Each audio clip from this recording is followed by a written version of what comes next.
भाद्रपद मास में कृष्ण पक्ष की तृतीया तिथि के दिन कजरी तीज आता है, जो इस साल 2025 में मंगलवार 12 अगस्त को है। पौराणिक कथाओं के अनुसार यह व्रत पहली बार माता पार्वती ने भगवान शिव को पति के रूप में पाने के लिए किया था। कजरी तीज पूजा के दौरान कजरी तीज की व्रत कथा भी सुनी जाती है, जिससे सुहागिनों को अखंड सौभाग्य की प्राप्ति होती है और परिवार का कल्याण होता है। तो चलिए जानते हैं, ये कथा इस प्रकार है। इस कथा को सुने बिना तीज की पूजा पूरी नहीं मानी जाती है। उस साल ब्राह्मण की पत्नी ने कजली तीज का व्रत रखने का संकल्प लिया।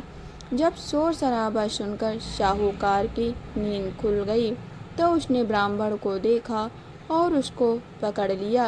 व्रत करने के बाद ब्राह्मण दंपत्ति पर कजली माता की कृपा हुई और उसके अच्छे दिन आ गए। सौभाग्य पाने के लिए, संतान प्राप्ति के लिए और कुंवारी लड़कियां मनपसंद जीवन साथी पाने के लिए कजरी तीज करती हैं। इस साल यह व्रत 12 अगस्त को है। कजरी तीज से जुड़ी एक व्रत कथा भी है और इस कथा के बारे में मान्यता है कि इस कथा को सुने बिना तीज की पूजा पूरी नहीं मानी जाती है। तो कजरी तीज पर यह व्रत कथा अवश्य सुने। कजरी तीज व्रत कथा। इस कथा के अनुसार एक गांव में एक गरीब ब्राह्मण दंपत्ति रहते थे।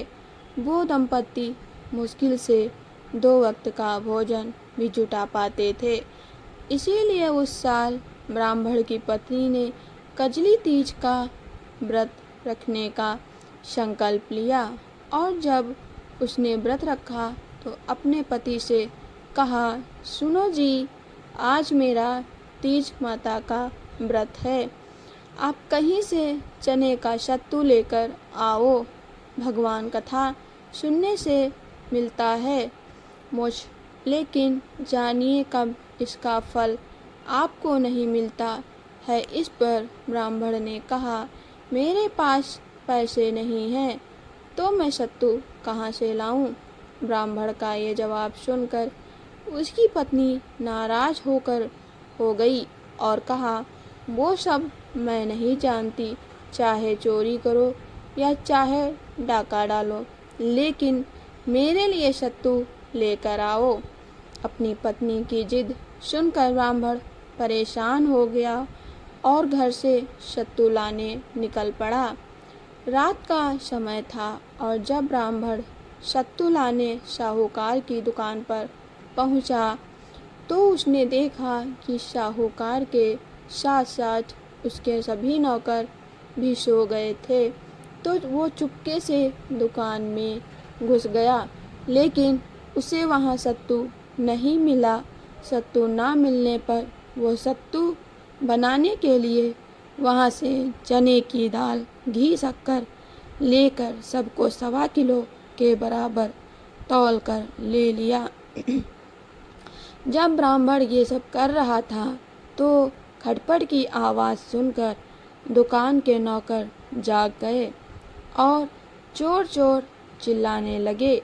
जब शोर शराबा सुनकर साहूकार की नींद खुल गई, तो उसने ब्राह्मण को देखा और उसको पकड़ लिया।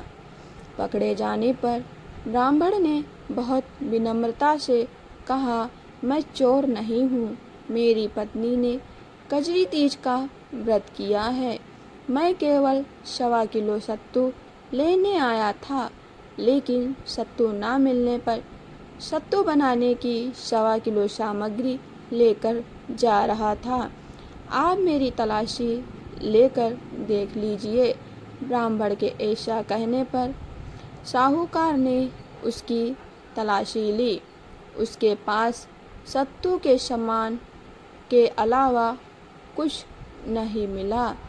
फिर ब्राह्मण ने कहा, मुझे जाने दीजिए, चांद निकल आया है ब्राह्मणी मेरा इंतजार कर रही होगी। ब्राह्मण की ये दशा देखकर साहूकार की आंखें भर आई। नम आँखों से उसने ब्राह्मण से कहा, आज से तुम्हारी पत्नी को मैं अपनी धर्म बहन मानूंगा। इसके बाद उसने ब्राह्मण को सत्तू, आभूषण, गहने, रुपये, मेहंदी, लच्छा और बहुत सारा धन देकर विदा किया। ब्राह्मण की पत्नी ने अपना व्रत तोड़ा और व्रत करने के बाद ब्राह्मण दंपत्ति पर कजली माता की कृपा हुई और उसके अच्छे दिन आ गए। इस कथा को कहने वाले के साथ साथ सब लोगों के वैसे ही दिन मिले जिस तरह ब्राह्मण के दिन फिरे थे। अगर ये वीडियो अच्छी लगी हो तो चैनल को सब्सक्राइब कीजिए, लाइक कीजिए, शेयर कीजिए, कमेंट अवश्य कीजिए। Thank you for watching.